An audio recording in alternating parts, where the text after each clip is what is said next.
Kita orang yang rakyat ni dia jadi penat tau. Sebab kita orang dah tahu dah. Oh okey, minggu depan 2 minggu lagi lah.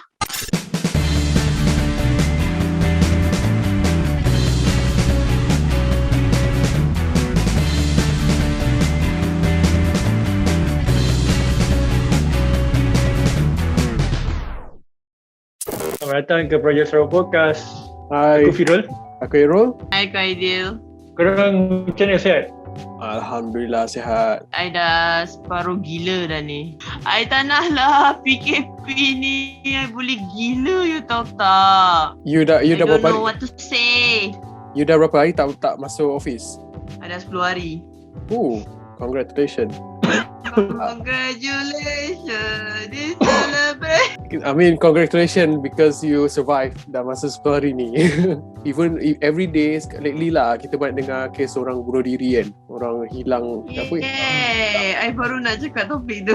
Itulah. Tak sebab apa lah. Sebab apa I terlintas cakap benda semua ni. Sebab baru je orang share dekat I punya WhatsApp artikel-artikel orang suicide attempt lah apa semua kan. Orang bunuh diri apa semua. Macam itulah. Nak share benda ni agak sensitif pun adalah bagi setengah pihak kan. Tapi itulah I pun kesian lah dengan rakyat Malaysia sekarang ni yang terjejas, yang maybe orang tak pernah ada pengalaman apa masalah kesihatan mental, but tiba-tiba dalam keadaan macam tiba-tiba diorang ada kan, diorang tak tahu macam mana nak handle, and then somehow diorang Masalahnya benda ni kena isu dekat government tak terasa benda tu. Kita tengok hari-hari orang bunuh diri sebab apa? Sebabkan benda-benda yang created by government. Tak perlulah government nak teruskan lagi benda-benda macam ni, nak menyenangkan rakyat. I rasa I pun boleh separuh gila kot. Ada group of people yang cakap kes bunuh diri ni bukan salah kerajaan. Takkan semua salah kerajaan. Apa pandangan korang? ada satu patah kata pokok takkan bergoyang kalau tak ada angin. Macam tu lah bunyi dia kan. Ada sebab, ada punca kenapa benda ni terjadi. Kau tengok keadaan dulu keadaan sekarang, apa beza dia kat sini, kenapa kan. So macam diorang kena menitik beratkan lah juga isu apa kesihatan mental ni, you know, because aku pun mengalami benda tu sebelum ni, and then aku cuba mendapatkan khidmat nasihat daripada pihak yang diorang selalu promote, you know, dekat talian tu. Kalau macam diorang ada cakap kalau ada mengalami gangguan emosi apa semua, gangguan itu ini, hubungi talian seperti ini kan. Tapi talian tu semua tak membantu pun. Pengalaman aku call, aku tak nak cakap talian nombor 1, tapi agak dia cakap kita yang kena balik tau. Apa masalah awak? Macam tu kan. Macam is this how you treat people kan? Macam korang promote dekat apa social media lah, dekat semua TV apa semua kan, dekat surat khabar, promote yang bagus-bagus kan. Tapi bila kita dah call, kita nak cuba cerita, dan macam tu korang layan kan. Cara diorang tu macam tak membantu langsung lah. It just waste of time, you know. Actually I bukan nak racist tau terhadap kerajaan ni, tapi as all of you tahulah kerajaan ni, entahlah kalau you call dia tak angkat. Lepas tu macam not one department je lah. I rasa macam hampir semua department tak pernah angkat call I. Kadang tu urusan tu boleh sekejap pun, tapi kadang ambil masa setahun, 6 bulan baru boleh settle. Macam DBKL license kan. Lepas tu semua benda nak keluarkan duit. I mana nak ada duit like sebanyak tu nak kena selesai ni, nak kena selesai tu. Bila ada orang cakap orang-orang yang bunuh diri sebab currently ni bukan salah kerajaan, aku tak apa nak setuju lah benda tu. Sebab partially ada government punya part jugalah yang menyumbang kepada orang, you know, suicidal kan, depression semua tu kan. Tak boleh nak deny lah, sebab situation kita hadapi sekarang ni, one of it contribute daripada masalah government sendirilah, cara government handle situation kita sekarang ni kan. So bila orang cakap takkan semua salah government semua kan, actually kau kena tengok dari perspektif yang luas lah. Sebab situation yang orang alami ni kan, dia bukan one thing tau. Benda ni datang sikit-sikit tau. Kadang-kadang sebab situation macam PKP ke, hilang pekerjaan ke, hilang pendapatan ke kan. Lepas tu ada komitmen yang diorang kena bayar ke. Banyak masalah lah kan. benda tu akan accumulate tau. Accumulate itu yang akan jadi macam orang tak dapat nak control diri diorang lagi kan. So itu lah jadi dia. Dia macam chain. Kalau this chain putus, orang tu pun boleh putus. So kalau orang ni kuat, orang lain pun kenalah bantu orang tu. Lepas tu kerajaan pun kenalah membantu juga. Kenalah like a bit logic sikit lah. Masalahnya benda ni dah tak logik, it doesn't make sense. Dia start jadi masalah bila kes naik tau. Bukan kes COVID tau, kes bunuh diri naik. Itu dah kita start kena pasti dah. Mesti ada masalah eksternal. Ya, betul. Suddenly ada kes bunuh diri makin meningkat kan. So kita tengoklah apa dia current environment yang menyumbang pada kes tu kan. So tak boleh juga nak cakap ni sebab kurang iman lah, kurang ni lah apa semua kan, tak dekat pada Allah lah apa semua kan. Tak boleh tau cakap macam tu tau. Kita kena tolong lah orang-orang macam ni tau. Kalau kita condemn dia, kita lagi dia akan menyumbang kepada ke arah benda tu lah kata. Sebab betul kata punca-punca benda-benda macam ni lah yang orang ramai lagi nak bunuh diri kan. Kita kena selalu pandang pada perspektif yang lain. Depression ni dia masalah isolation tau. So bila kau cakap sebab kau tak buat benda ni, sebab kau tak cukup iman lah, kau tak berdoa lah apa kan, itu lagi isolate kan orang tu tau. Bukan lagi nak selamatkan dia, kita lagi isolate dia tau. Tak adalah, itu dah jadi racism. I tak rasa macam you kena tengok lah as overall lah. Orang bunuh diri ni banyak, ada yang pasal health, ada yang pasal macam kes yang baru-baru ni orang tu kena COVID tapi dia tak tahu nak buat apa dah. Dia rasa macam diri dia dah gone. So dia pergi gantung diri. Ada sebelum ni apa dengar pesakit COVID cuba bunuh diri kan, terjun daripada hospital, terjun bangunan sebab dia macam panik, tak tahu nak buat apa kan. Bunuh diri ni bukan masalah race tau. Bunuh diri ni masalah semua bangsa tau, semua rakyat. Cuma aku cakap dari perspektif macam Melayu lah kan. Melayu punya tu selalu dia akan strike back, dia akan cakap tak dekat pada agama lah apa semua kan. Benda-benda biasa lah. Yang sebab benda tu kita dah diajar kat sekolah kan, dos adalah dosa besar bagi orang yang bunuh diri kan. So, lepas tu macam kita masa time tu budak-budak kita tak fikir apa, sebab kita baru nak kita baru dalam proses pembelajaran. Tapi bila kita dah hidup dewasa, kita dah mengalami keburungan, anxiety lah, whatever, stress ke apa kan, dan kita akan faham benda tu sendiri.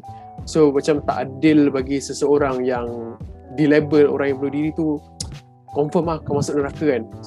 Kita bukan Tuhan, kita nak judge orang tu sewenang-wenangnya, kau tu ahli neraka kan, macam tu kan. So it's not fair for them lah. Sebab orang kata Allah tu maha adil. Kalau kita cakap pasal apa yang Aero cakap kan, I baru sound one of my friends. Benda ni diorang post dekat status WhatsApp about this guy yang masuk Cosmo semalam, yang gantung diri dekat Jantas tu. Masalahnya dia patient COVID. Lepas tu I rasa dia memang dah depression lah. Dia dah tak tahu nak buat apa. Maybe dia tak nak lah, jangkiti family dia. So assumption dia, maybe dia fikir yang dunia ni memang dah bukan untuk dia lah. So, falling apart. Adalah this one of my friends, diorang komen dekat status tu, orang ni terus masuk neraka. Lepas tu I macam what the heck masalahnya setiap orang bangsa, macam-macam bangsa ada yang terlibat dalam kes yang depression ni. So who are you nak judge dia masuk neraka ke, dia masuk syurga ke? who are you to judge? Mhm. Lepas tu dia pun sorry lah aku buat kau gurau je. Macam benda ni bukan bergurau it's not funny. So macam I pun tak tahu kenapa dia nak bercakap tentang benda ni. Macam orang tu masuk neraka lah. Macam what the heck, who are you?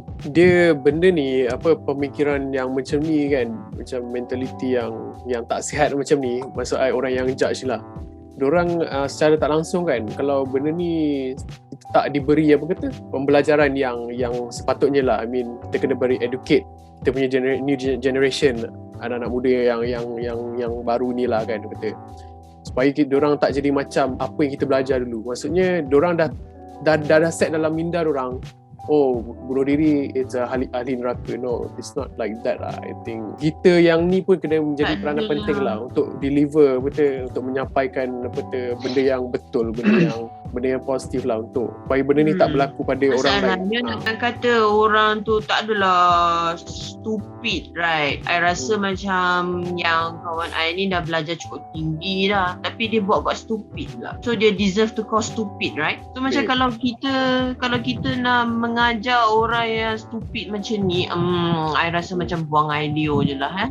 Kita orang ni bukanlah expert ke ataupun pakar dalam mental health ke ataupun agama ke kan. So last advice yang kita orang boleh bagi, maybe sesiapa yang ada masalah macam kemurungan ke apa kan, try lah reach out lah dekat kawan-kawan rapat ke family members kan.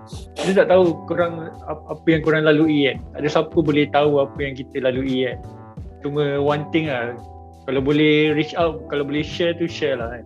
Dia macam kata yelah, sebab macam kau cakap tadi, kita tak tahu apa yang orang lalui, apa yang orang berfikir kan. Sebab kadang orang bila kita dah lalui something tu, macam-macam benda kita fikir kan. Benda-benda tak sepatutnya kita fikir. I mean kita macam fikir benda yang belum jadi kan. Macam tu kan, kita dah start panic. Dan betul lah, we should reach out to someone, make us feel better, So macam aku buat lah kan. Kita kadang tu aku rasa macam ada benda aku fikir pun bukan kan, tapi aku cuba cari orang siapa yang aku boleh percaya, aku trust, cerita kan. Itulah, at least benda tu membantu untuk kita fikir, membuka minda lagi, membuka minda, fikir secara rasional lagi lah, it helps. So kita jump to the next topic. Baru-baru ni aku ada dapat satu news lah. Bukan baru-baru ni lah, baru hari ni sebenarnya. Okay. That one of my aku punya adik ipar aku tested positive. So sekarang ni aku tak tahu macam mana sebab adik aku dia tak buat swab test lagi. Dia pun tak tahu lagi dia punya result dia macam mana. But punca dia dapat daripada ayah mentua dia lah. Ayah mentua dia yang sudah divaksin. Ayah mentua dia maksudnya ayah kau? Ayah mentua adik aku. Banyak ayah. Okay. So dapat daripada ni lah. So benda tu terjadi kan. And itulah, bila dah terjadi, itulah kita dah berjangkit. Tapi tak tahu adik aku sekarang status dia tak tahu macam mana, sebab dia sekarang ni KKN suruh dia quarantine dulu. Suruh dia quarantine, jangan panik apa semua kan. So itulah, sebab dapat first dose vaksin kan. Tapi aku tak tahu macam mana benda tu boleh membantu itu tak mustahil, sebab kita seperti kita tahu, even kau dah ambil vaksin pun kau still akan dapat COVID. Cuma benda tu dia tak kata bagi kau lagi teruk lah kan, betul kan? Sebab ada orang cakap I ada this one friend yang boleh sokong, dia boleh support you punya situation sekarang ni yang you tengah cerita ni. Oh really? How? Case dia sekarang ni, I punya kawan ni, the whole family tested positive. And then? Tapi my friend dengan her mom, diorang dah first dose vaksin. Okay. So yang the whole family tu, ayah dia on the way, sepatutnya bulan 7 ni, sebab diorang apply AZ yang second batch tu. Lepas tu kawan I punya suami and anak dia negatif, sebab diorang tak kontak dengan dia. Punca dia semua daripada ayah dia lah sebenarnya. Tapi satu je, diorang still tak tahu macam mana ayah dia dapat sebab ayah dia tak keluar rumah langsung since MCO. So kes dia sama dengan kes ada ipar you dengan ayah mertua dia. So sekarang ni diorang dalam rumah yang sama, kuarantin sama, tapi anak dia bilik sebelah, dia bilik sebelah. So I tak boleh bayangkan lah betapa depressednya. Sekarang ni adik tinggal rumah juga. Adik ipar aku sekarang kuarantin dalam bilik dia, so dia tak boleh keluar lah. Dia kena kuarantin. Dan adik aku sekarang ni dia berisau dia. Itulah anak dia okey. Aku dah call tadi kan. So anak-anak dia okey. Tak ada simptom ke apa buat masa ni, tapi harap tu tak ada dapat lah kan. So far boleh makan, boleh lari aktif kan. Cuma tak pastilah, kadang-kadang kata kita dah dijangkiti pun tapi tak ada simptom kan. Kita just jadi silent carrier kan, takut kita jadi yang tu kan. Ayah dia dengan parents dia tak keluar tau since MCO. Diorang belikan grocery pun pakai Happy Fresh. So selama ni I tanya diorang tau, macam lepas I habis kerja ke apa kan, tolong belikan barang ke ataupun apa-apa yang diorang memerlukan kan. Lepas tu diorang macam tak keluar lah ever since sebab diorang ada anak dekat rumah kan. The query now is kenapa AZ lama sangat. Ada ramai orang komplain juga kenapa first dose dengan jarak ke second dose lama sangat. Padahal Pfizer dengan Sinovac jarak dia 3 minggu je. Sebab yalah majority memang government nak vaksinasikan as much as possible. Tapi setiap orang kan dapat vaksin yang lain-lain. Jarak dia yang AZ ni sangat jauh dengan Pfizer dengan Sinovac. So nak dikatakan government bagi Sinovac sekarang ni dekat yang lain-lain ni kira selamat jugalah, tapi tak selamat untuk orang yang dapat AZ. And definitely lah tak selamat lah untuk orang yang tak dapat vaksin lagi. Sebab orang buat banyak andaian tentang vaksin tau. Ada orang kata cucuk vaksin, dalam vaksin tu memang dah ada COVID lah apa semua. Ada orang cakap orang dapat vaksin ni confirm tak kena COVID lah. Dia bukan macam tu lah. I think ramai orang salah faham tentang aku kata vaksin punya sifat ni kan, macam mana dia, how it works semua kan. So macam banyak orang terima salah info lah, knowledge. Aku tak sure betul ke tak sebab aku bukanlah doktor ke apa kan. Tapi as far as I know, vaksin ni memang ada virus dalam tu. Yalah. Dia untuk activatekan kita punya immune system je. Dia boosted kita punya immune system untuk alert. Aku bukan doktor, tak tahu. Itu based on as far as I know lah. Dalam tu memang ada virus lah. As apa yang kakak saudara I cakap, COVID ni ialah something new. So vaksin yang diorang created ni is also something new. So bila something new lawan dengan something new, confirm lah ada konflik. Dia macam test and error. So kita tak tahulah. Ramailah orang andaian dia mengatakan yang diorang bubuh something new dalam manusia yang something old. Manusia ni dah lama tapi benda tu baru. So even my cousin pun cakap diorang as nurse dengan doktor pun diorang tak dapat nak identify benda tu, whether is it real, dia immune booster ataupun dia macam ubat macam makan vitamin C. Diorang pun tak dapat. Terlalu banyak teori. Tapi kerajaan nak vaksinasikan seramai yang boleh. So macam okeylah, kalau you tak vaksin pun salah, kalau you vaksin pun you salah. Yalah, dia terlalu banyak teori yang tak sahih, antara sahih tak sahih lah, boleh katalah kan, dengan info-info even kita dengar pada, bukan dekat Malaysia je, dekat luar pun kita dengar macam-macam kan. So I pun macam tak tahu masa tu kita nak percaya. Yang I percaya is science lah, science and knowledge kan. And then kenapa negara lain dah maskless, Whereas Malaysia dia macam mengundur pula.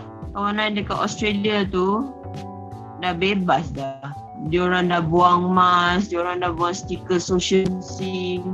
Benda ni Diorang bangga, diorang upload video, diorang buang stiker social distancing. Macam tadi pun kawan I dia video call I, dia dekat Opera House. Lepas tu diorang ceremony kikir stiker social distancing. Diorang dah lah winter sekarang ni, yang sejuk gila babi tu. Tapi diorang ceremony. Diorang tengah ceremony untuk kikir stiker social distancing sebab diorang dah nak start open dah esok for public. Best ya. jealous lah. So apa yang pasal adik ipar kau tu kan, dia tak pergi maps lah? Belum lagi. Actually sekarang ni sebabkan sekarang ni tempat sekarang tengah agak limited lah dengan kes yang beribu-ribu ni kan. So kena tunggu queue lah. Aku rasa KKM akan biar dulu dia quarantine kat rumah. Macam member aku sebelum ni lah. Macam member aku sebelum ni pun sama juga. Kalau macam dah terdesak baru. Tapi saya rasa diorang tak akan hantar orang ke Mak dah sekarang ni. Unless kalau macam betul-betul critical, kita kena call hari tu pun kena ambil masa 3 hari 4 hari baru KKM datang ambil dekat rumah. Sebab diorang sekarang ni macam tak nak angkat call tau. Diorang dah dah start hantar orang ke hospital Ampang dah. Ampang sekarang ni full. Ampang pun sekarang ni dah full. Yang adik ipar kau tu, dia ada simptom teruk ke? Semalam dia bawa cerita dia semalam bawa ayah dia pergi swab test. So balik tu terus dia ada simptom. Dengan adik aku sama-sama demam, sesak nafas, batuk-batuk sikit kan. Tapi hari ni alhamdulillah dia kata simptom tu ada kurang sikit lah kan. Aku pun tanya adik aku dari semasa ke semasa macam mana condition masing-masing. Sakit badan, lemah, rasa lemah tu kan. Tu simptom yang So sekarang ni diorang semua stay at home. Employer diorang tak marah ke, tak suruh kerja ke? Bukan ada employer yang akan suruh datang kerja juga ke? macam adik ipar aku dia sekarang ni dia e-hailing, dia buat Grab full time. Selaku aku lah, dia buat full time Grab car. So okay. Choices kat tangan dia lah. Siapa yang dapat majikan yang paksa juga datang even dah kena tu, memang fuck lah macam tu. Itu satu hal, itu semua satu hal kan. Sekarang tapi ni tak boleh kan. You tak betul. boleh datang kerja kalau you dah positif. Betul you. Tapi majikan boleh buat macam tu. Majikan boleh buat macam tu. Dia Sekarang ni, Boleh, you boleh sue majikan. itulah sekarang ni sebab saya baca kat Twitter ramai pekerja-pekerja komplain yang diorang yang dah tested positif. Even benda ni pun I dengar cerita dekat dalam apa yang berlaku dalam Maps. Even diorang dah kena quarantine kat Maps, so majikan still suruh diorang datang tau. Kan? Tapi macam diorang mana boleh keluar pada Maps? Tak boleh. Yang bangsatnya, yang bos ni tak pergi kerja tau. Dia quarantine, dia duduk kat rumah. Dia duduk kat rumah. Staff dia yang datang kerja. Itu yang pukimak dia. Itu yang bangsat betul. itu yang buatkan kes-kes makin naik tu sekarang ni. Tak terkawal lah. Itulah. Semua Kasi sekali. bos duduk kat rumah. The correct procedure is when you dah masuk Mak Apps ke, you dah positif ke, you dah close contact ke, you dah casual contact ke, the only thing yang you boleh buat ialah PCR test. 2 yang mengatakan you negatif the first time dengan negatif the second time, baru bos boleh suruh you masuk kerja. Kalau tak, memang bullshit lah. You cannot come to work at all. I mean like Sebab COVID ni dia akan menjangkit things, dia akan menjangkit air, dia akan menjangkit you punya environment. You don't know, you tak nampak benda tu. Kalau benda yang nampak is okay tau. Benda yang tak nampak tau sekarang ni. macam mana kan?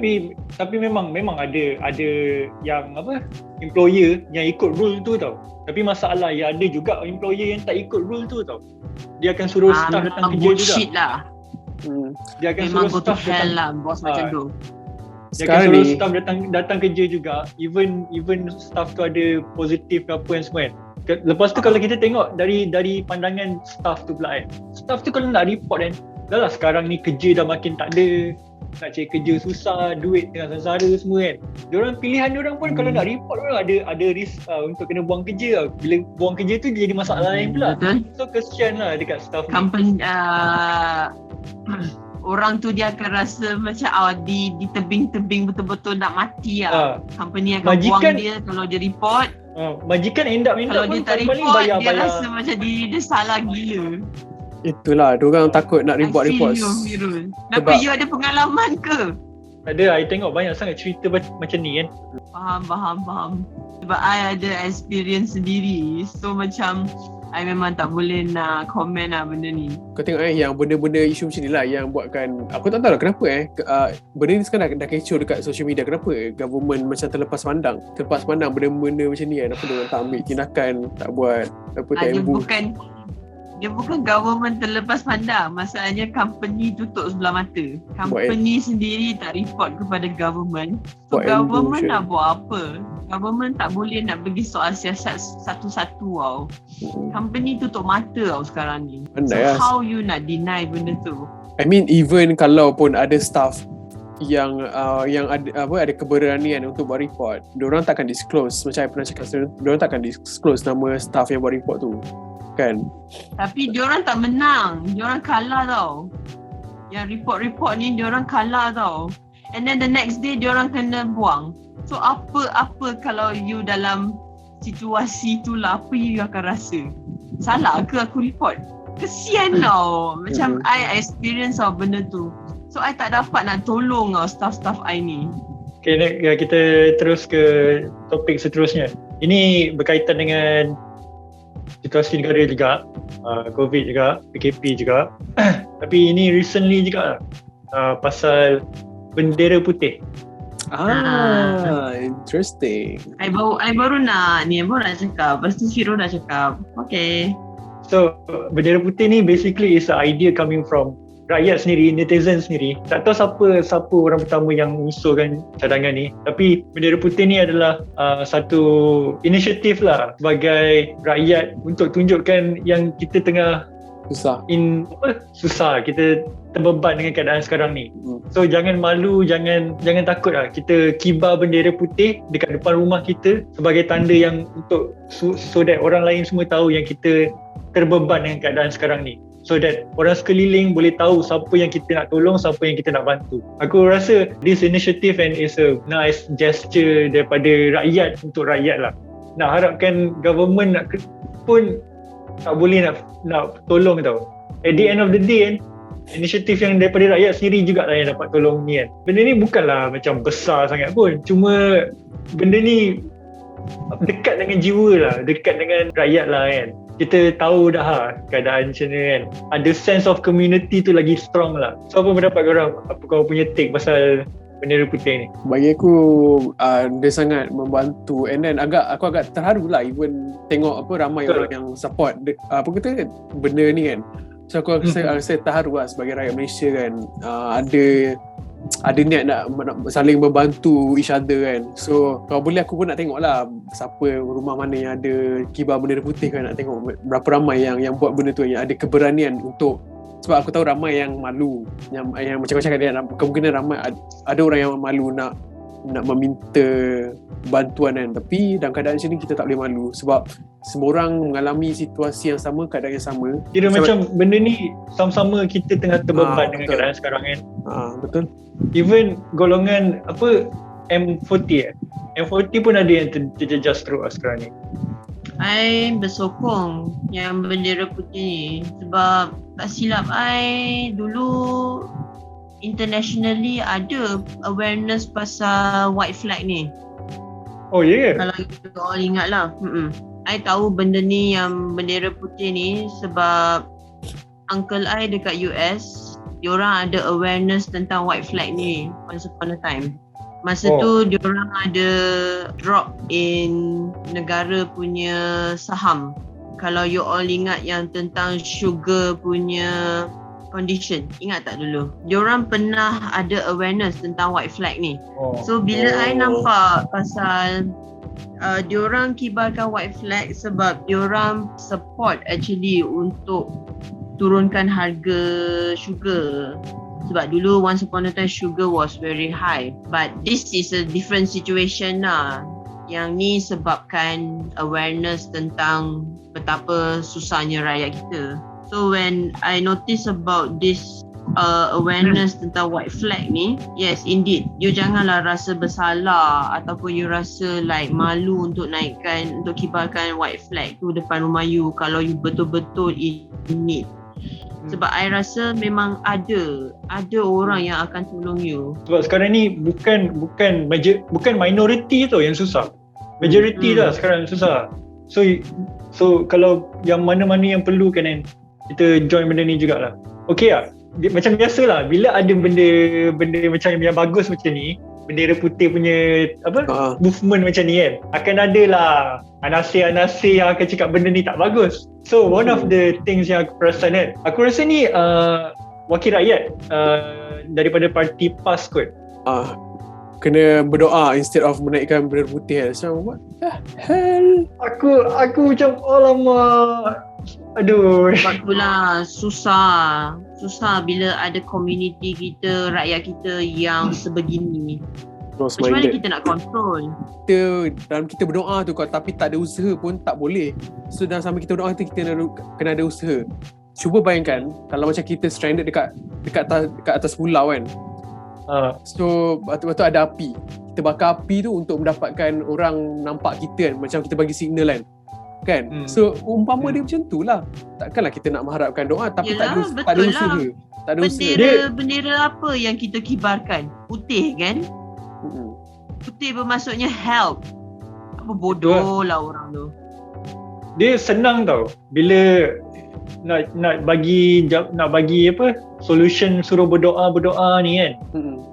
Dia kalau kau dekat rumah banglo, makan cukup semua kan, kau nak berdoa best tau. Bila kau dekat rumah yang tak ada api, tak cukup makan semua, kau nak berdoa lain tau. Kau perlukan bantuan juga, kau kena minta bantuan juga tau. Susah lah sebab itu lah macam ada satu kartun ni lah, aku tengok orang doodles kan. Okay lah, menteri kena tangkap gambar tunjuk makan Maggi untuk tunjukkan diorang pun bersama-sama dengan rakyat lah. But somehow benda tu jadi bahan kecaman sebab seolah-olah menteri membeli rakyat. Dia peli lah, macam peli lah. Dia masalahnya orang tu hari-hari kena makan Maggi, kau hari tu je lah untuk tangkap gambar makan Maggi. I mean like if you don't have anything to say, just shut the fuck up lah. And then seorang lagi, ini UMNO punya people lah kot, aku rasa Zuraida something lah, aku tak tahu lah. Yang dia ni pula, dia macam tak sedar diri tau. Dia pun macam konon lah, okay saya pun naik juga bendera putih kan, jangan takut semua naik bendera putih kan. Kau sebagai wakil rakyat, tugas kau patut kau rasa malu lah sebab rakyat yang sendiri usulkan cadangan ni. Kau sebagai orang yang sepatutnya tolong orang, tak buat kerja. Lepas tu suddenly bila rakyat keluarkan benda ni, kau nak join sekali tau. Oh, aku pun nak jugalah korang buat macam ni kan. Tak tahu malu langsung. Keterlaluan lah. Sepatutnya dia tolong kan. Sepatutnya itu tugas dia. Bukannya dia suruh sekali rakyat tolong rakyat. I rasa dia nak support rakyat, tapi ayat dia tu tak betul. Takkan lah benda macam tu kau nak jadi bahan untuk sarkastik, kau nak jadi sarkastik kan untuk benda-benda yang macam ni kan. Dia bila kita sebagai rakyat yang isukan benda ni, kita akan rasa sarkastik tau. Kenapa kau nak join? Apa bodoh sangat kau ni? Dia macam apa aku cakap episod lepas lah. Orang senang ni, dia susah nak rasa macam mana orang susah rasa tau. Dia macam ada disconnect tau. Sebab tu dia rasa macam dia lagi bagus tau. Dia nak support, dia rasa decision ni bagus sebenarnya. Tapi dia punya approach tu salah. So daripada so far yang tu je lah yang aku perasan kan. Tapi aku bet ada lagi lah, akan datang lagi akan ada masalah sebab bendera putih punya inisiatif ni baru lagi kan. Yang pasal isu haram ni baru je aku rasa tak. Baru malam ni baru petang tadi keluar artikel ni. Petang tadi. So by the time video ni upload adalah lagi kan. Oh yes. Tengok siapa yang kena. Aku nak elaborate sikit lah berkaitan dengan bendera putih tu lah. Tapi tak adalah macam berkait sangat, tapi dia ada macam relate about giving help lah.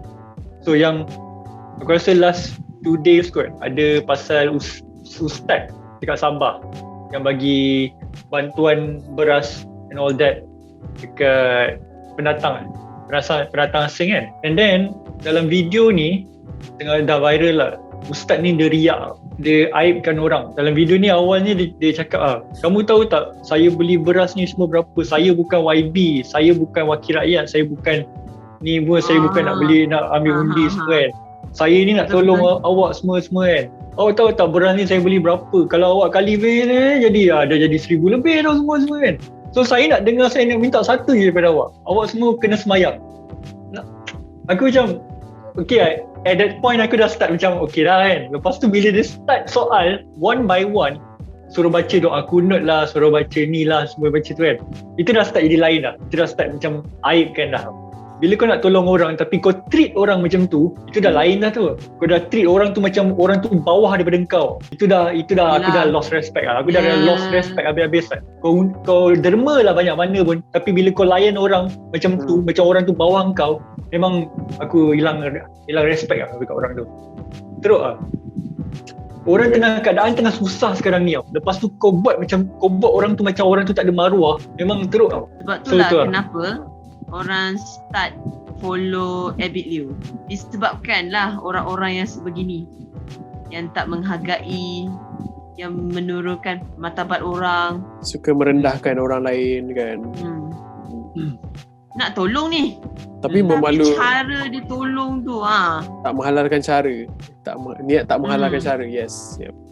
Aku memang part macam nak benda macam ni. Ini aku cakap dari experience aku sendiri lah kan. Even kalau macam dulu kan, dulu time lepak-lepak kan, kalau ada member macam dia macam cakap aku macam tak cukup duit lah semua kan. Lepas tu aku tak ada bagi depan member aku lain semua. Aku macam pergi tempat lain kejap, panggil dia kan, lepas aku bagi dia. Lepas tu nanti bagi dia, tak ada bagi depan orang ramai sebab aku tahu kalau aku kat tempat dia, aku pun rasa segan tau. Ya, betul. Dia macam ni tau. Macam kalau orang tu datang dekat kau minta tolong kan, maksudnya dia tu dah macam desperate tau. Dia pun ada maruah, dia pun rasa malu datang minta tolong dekat kau. Tapi sebab dia dah desperate, so dia pergi juga. Tapi bila dia pergi dekat kau treat dia macam tu, lagilah memang kau bukan manusia lah. Kau treat orang macam tu memang tak guna lah. Ya, memang hilang respect terus. Orang tu dah susah, orang tu dah desperate, dia datang minta tolong pun dah, itu dah macam dia punya pride dah jatuh tu. Lepas tu bila kau layan macam tu lagi kan. So itulah. Faham. Apa ni idea dah lah dengan keadaan sekarang ni. Dia antara dua, sama ada dia nak cuba menjatuhkan maruah kawan tu, ataupun yang kedua dia nak menunjuk lah yang dia tu baik, yang dia tolong member kan, dia memurah hati, generous. Saya rasa memang perangai dia macam tu kot. Lepas tu baru bila orang tegur, baru dia rasa macam oh ya ke benda tu aku cakap salah macam tu lah. Memang perangai dia macam tu kot. Dia ada bagi feedback tau. Dia bagi feedback balik bila orang tegur-tegur. Dia cakap aku tak boleh nak rephrase balik lah, sebab aku tak berapa nak ingat sangat apa dia cakap. Tapi dia cakap macam apa yang dia minta tu bukan salah pun. Dia just cakap suruh semayang je. Tu je. Kira macam dia tak nampak yang apa cara dia buat tu salah. Dia tak nampak memang langsung cara dia buat tu memang salah. macam tu lah. Dia tak sedar, walaupun orang tegur pun dia rasa macam benda yang dia cakap tu betul. Yalah, dia rasa diri dia betul, dia rasa diri dia macam benda semua betul, holier than thou, you know, that kind of attitude. Memang dia angkuh angkuh kan. Ada seorang mufti pun ada cakap juga pasal kes yang pasal Sabah ni kan. Dia pun tegur juga orang ni tau. Dia pun tegur ustaz ni juga, tapi tak jalan juga. Dia rasa dia betul kan. Sebab tu apa-apa yang kita nak tegur tu janganlah masukkan tentang race. Dia macam ni okey, macam orang ustaz, ulama. Dia kalau ulama tegur sesama ulama, dia akan jadi macam mana cakap ego diorang ni tinggi kan. So diorang ni tak boleh ditegur, especially secara publicly memang diorang takkan terima lah. Yalah kan? Even mufti tegur dia pun dia tak siapa pun, dia tak rasa dia salah. Harap tak adalah kita jumpa orang-orang macam tu dalam kehidupan kita. Next topik aku nak cakap, ini related dengan ni jugalah, PKP semua lah kan. Biasa lah. Yang ni kan pasal bantuan lah. Detail dia terlalu banyak detail, aku pun tak boleh nak elaborate apa detail-detail dia. Tapi satu benda aku nak cakap, respon daripada netizen lah, daripada rakyat lah. ada dua respon yang menarik lah untuk aku discusskan dekat sini lah. Respon pertama, okay lah, macam biasa lah. Ramai happy, ramai sokong semua kan. Yang respon kedua, ramai macam tak puas hati. Bantuan ni tak cukup lah. Tak datang secepat mungkin, dia akan datang later lah. And then, as aku tak ada side lagi tau. Tapi bila aku baca-baca pendapat-pendapat orang dekat internet kan, aku start to realise kebanyakan orang yang sokong, dia akan tembak orang yang cakap tak okay ni tau. Yang cakap dia tak puas hati, bantuan tak cukup semua. Lepas tu ada satu argument yang interesting yang buat aku tertarik untuk nak discuss sekarang ni is that dia orang cakap kan, kau patut bersyukur lah, government dah bagi ni, bersyukur lah, bersyukur. Itu trigger aku punya mind tau. Bersyukur, ini bukan soal bersyukur tau, ini soal rakyat Malaysia tau, soal hak rakyat Malaysia tau. Kau sebagai rakyat Malaysia, kau kena tahu kau punya hak, kau kena tahu kau punya right tau, sebagai manusia dekat Malaysia ni tau. Bila apa yang kau dapat tu tak kena, apa yang kau dapat tu sikit, and kau kena bersyukur, itu bukan tau, itu dah penindasan tau. Aku punya pandangan lah, sebenarnya bila benda tu dikeluarkan semalam kan, aku rasa macam cukup ke benda ni kan. Aku rasa macam patutnya lebih sepatutnya kita boleh dapat lebih pada ni, sebabkan ramai orang dah terjejas. Orang macam mana orang nak bayar bil, macam mana orang nak bagi makan dekat anak bini kan. Aku at first, aku mula-mula macam tak tahu mana side aku nak pergi tau. Tapi bila aku betul-betul tengok kan, macam ini macam tak cukup ni kan. Macam terlalu macam sikit je ni kan. Macam tak boleh nak survive ni kan. Dia macam tak berapa nak masuk akal. Tak masuk akal dengan orang ramai kehilangan kerja, peluang kerja pun agak tipis sekarang ni kan, dan keadaan sekarang ni. So macam bantuan yang diberi tu tak menjamin penyelesaian. Sebab ada juga dikeluarkan bantuan-bantuan kepada organisasi lain kan. Tapi macam tak berbaloi lah dikeluarkan bantuan yang macam tu. Macam TMB bagi rebate 40%. 40% daripada. Tapi untuk grup miskin tega sahaja kan? Sahaja. I give, so what you can take lah, so you take lah. So sebab itulah orang mengatakan lah, okay, kenalah bersyukur apa yang government bagi ni, bla bla bla bla bla. At the same time, opinion I lah, tu duit aku tu. Yang government nak bagi tu duit aku. My money is not other people's money. Your money, my money, Eros money, Firoz money, semua orang punya duit. Bukan government punya duit tau tu. You are giving back whatever that I already put. Segala-gala money, apa-apalah, tak kisahlah, tax lah, I bayar tax, segala-gala tax yang I dah bayar. Walaupun I tak kena tax, tapi you kena buat clearance tau every month. And then orang yang bayar tax tu, they deserve to get back their tax money tau. You are not giving free money fall from the sky. Hello, excuse me. Dengar kata that seorang, one is my money. Kata seorang accountant. Ni dia. So at the same fact, when you tengok balik lah, you tak payah nak side semua orang sebab orang mengatakan benda yang betul lah. You are not giving free money jatuh from the sky tu. Where you get that money from? You get from SOCSO, you get from EPF, you get from LHDN. Betul tu. So kepada yang cakap suruh bersyukur tu kan, you get from tabung haji. So apa benda yang kau bersyukurnya? Itulah, kita tak dapat, kita dapat less kot. Mulih lah, segala BPR lah, segala BPN lah, segala whatsoever lah. Dengan kos hari hidup yang tinggi ni, belum tentu boleh cover kan. Itu semua duit sendiri kot. Orang-orang yang apply SSM, dia kena bayar lesen. Lepas tu duit tu pergi ke SSM. Lepas tu you bagi balik JKN. Macam, what the heck tu? Memanglah bersyukur. Okay, sekarang ni kita dah tak ada duit. Government nak bagi duit. Okay, memang bersyukur. Tapi at the same time tu, bila I fikir-fikir balik kan, that one is my money though. My money. Macam tak boleh lah nak shoot down orang yang komplain. Sebab apa yang dia orang komplain tu benda betul. Memang betul dia orang tak dapat apa hak dia orang, apa yang sepatutnya dia orang dapat. Bila kau komplain cakap, kau ni tak bersyukur lah. Bukan tak bersyukur, sebab memang tak cukup. Memang itu bukan sepatutnya yang kita orang dapat. Bukan memang itu yang sepatutnya dia dapat tau. Tapi Sebab bila orang shoot down macam okay, bersyukur itu nampak macam submissive tau. Macam kau dah reda je lah. Orang nak buat apa kan kau buat je lah. Kau dah tak kisah lah. Sebab itu behind the scenes tu, orang yang cakap bersyukur ni sebenarnya dia tak tahu tau duit tu datang dari mana. Ataupun dia buat tak tahu, ataupun dia macam okay lah, reda lah, duit datang.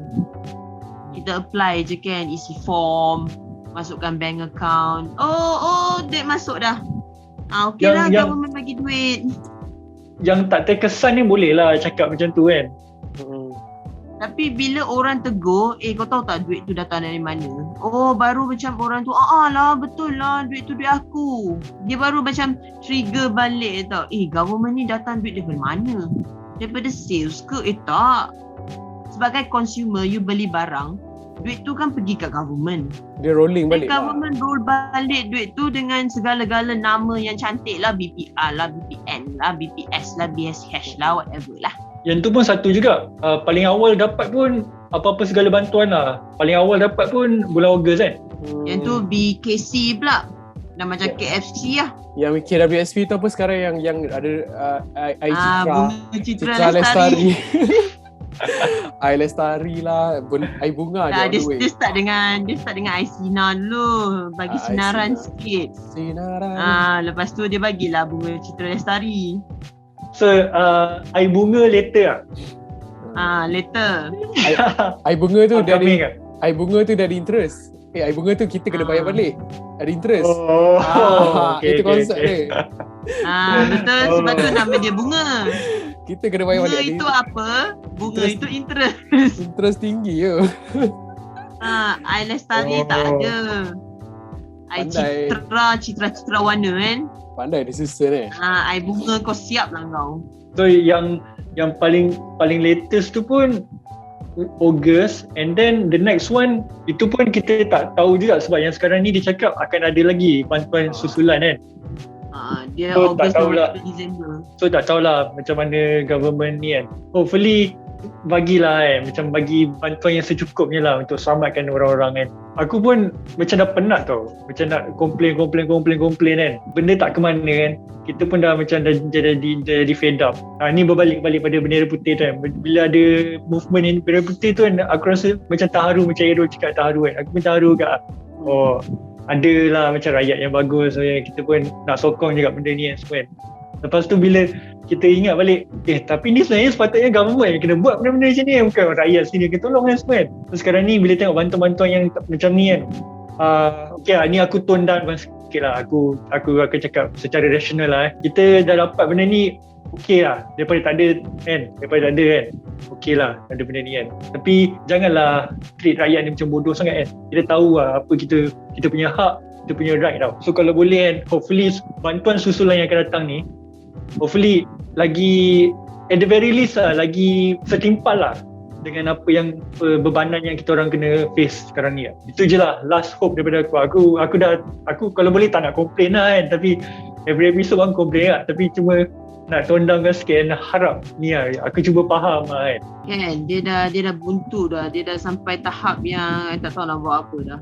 And one thing that aku tak suka cara government bila macam kita baru bincang tadi, duit yang diorang bagi sebenarnya duit kita yang kita dah bayar tax whatsoever kan, dah rolling balik untuk macam you cakap lah, BPR lah, BPN kan. Government tak boleh cakap apa lagi yang rakyat mahu. Kita government dah bagi macam-macam kan. Hello, bukan kita yang berhutang pada kerajaan tau. Kita yang memberi kerajaan untuk memikul tanggungjawab supaya diorang handle kewangan kan. So macam diorang tak boleh lah nak tak ada hak nak cakap macam tu kan. Macam seolah macam kita ni yang meminta-minta, kita ni yang mengemis duit daripada kerajaan, which is duit daripada usaha kita sendiri bekerja. Janganlah layan rakyat ni macam bodoh sangat tau. Kau macam belajar online tu kan, bagi handphone semua tu kan. So dia bagi perumpamaan dah dapat sardin jangan minta ayam kan. Dia cakap macam tu kan. So dia macam dah menunjukkan macam darjat rakyat ni macam lower daripada diorang tau. Each year kan, macam each day kan, kita akan tengok wakil-wakil rakyat ni akan tunjukkan apa sebenarnya tanggapan diorang terhadap rakyat. Tak ada inisiatif untuk dekatkan diri dengan rakyat itu sendiri. Instead diorang distance-kan lagi, cakaplah benda-benda macam ni kan, tunjuk gambar makan Maggi kan. Nampak sangat lah diorang ni disconnect tau. Diorang ni tak faham tau rakyat punya situation macam mana tau. Sebab government dah rasa macam diorang dah menang, diorang dah bagi ni, diorang dah bagi tu, tapi rakyat tak bersyukur. Macam diorang dah win our heart lah macam tu kan. Diorang sebenarnya nak pleasekan rakyat, tapi cara diorang pleasekan rakyat ni okay. Kalau nak ikutkan lah government, negara lain yang susi lah, diorang total lockdown 6 bulan lah, 9 bulan, 12 bulan terus tau. Tapi sebabkan rakyat, government kita nak pleasekan, okay, total lockdown 2 minggu, lepas tu 2 minggu, lepas tu 2 minggu. Dia penat tau sebenarnya. Kita orang yang rakyat ni dia jadi penat tau. Sebab kita orang dah tahu dah, oh okay, minggu depan 2 minggu lagi lah, confirm. Kita orang dah tahu dah, memang confirm MCO. Sebab kes tak turun. So why you nak pleasekan rakyat, you nak menyusahkan kedai pun tak tahu minggu depan nak beli stok ke tak nak beli stok. Yelah, nak jual banyak ke kan? Nak jual sikit. Takut tak rolling modal balik, you know. Sebab susah tau. Even I pun tak tahu tau. Tomorrow tu kan, macam mana operation hours, I nak kena naik bus lagi, I nak kena naik train lagi balik. Kalau I lambat, I tak boleh nak balik. Lepas tu public transport susah.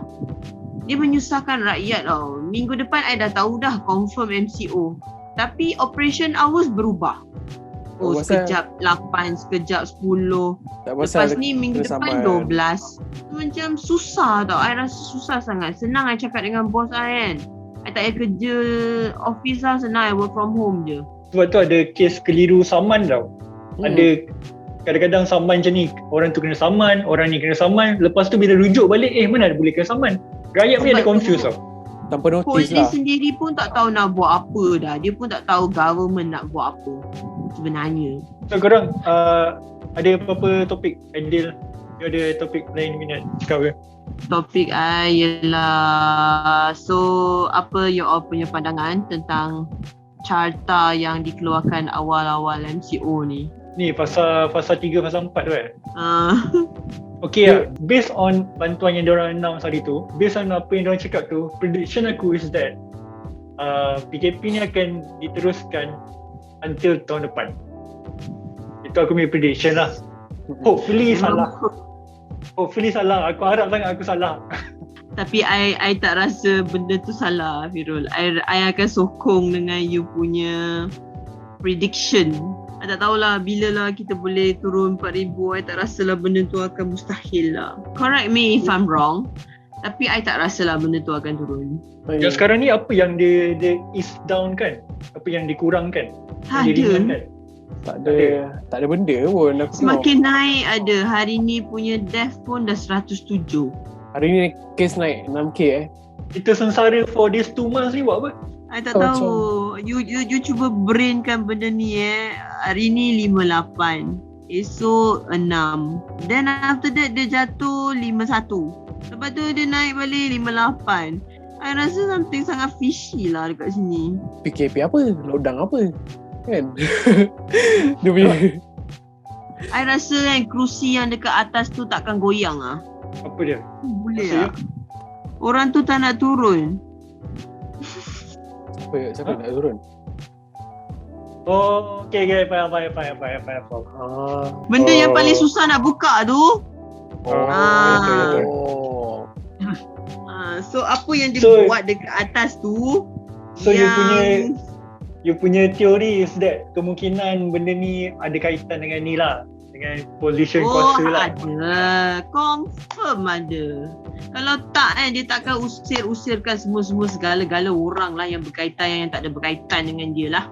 Tengok next year kan, I dah 30 kot. 2 tahun I tak buat apa-apa. Orang lah 2 tahun hilang macam tu je. Hello, aku ni 29, last year aku 29, this year aku dah 30. So macam banyak benda dah ketinggalan, you know. So I letak satu target tau. Before I 30, I nak pergi ni, I nak pergi tu, I nak pergi bercuti. Apa benda tak buat. Wishlist I duduk dekat dinding. 2021 cancel lah. 2021 cancel, 2020 pun cancel. Balik kepada 2019 lah. Yeah, I'm still 29. I'm still 29. Yes. Kita still 27 lah. Yay. Okay. Kita pindah lah. Kita ni lah. Negara lain semua dah start buka borders. Kita jadi refugee negara lah. Kita jadi refugee lah. Kita naik tongkang pergi negara lain. Kita naik tongkang pergi mana kan.